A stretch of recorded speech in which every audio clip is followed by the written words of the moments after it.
Once upon a time at a dinner party. This is message 557 and day 24 in the New Year Resolution Challenge, and this is dedicated to Pastor John Corson of the Applegate Fellowship in Jacksonville, Oregon.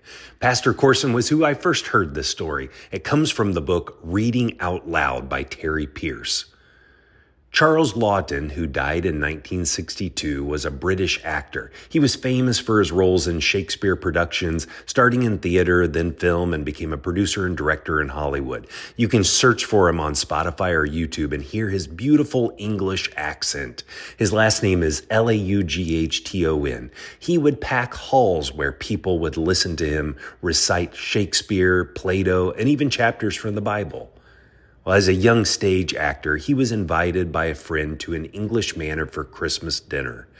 After enjoying a fabulous meal, they all moved to the parlor where the host announced it was a family tradition on Christmas for each person to share their favorite passage that reminded them most of the spirit of Christmas. Charles Laughton began by standing and giving a passionate recitation of the 23rd Psalm. When he finished, they all cheered and applauded.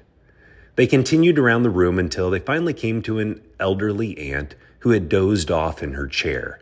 They gently shook her and asked if she had a scripture she would like to share. She nodded yes, and with a soft voice began, "The Lord is my shepherd, I shall not want." When she was finished, there was not a dry eye in the room.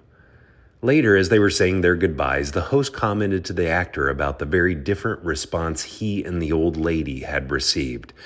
Charles Laughton replied, "The answer is simple. I know the psalm. She knows the shepherd." Merry Christmas Eve.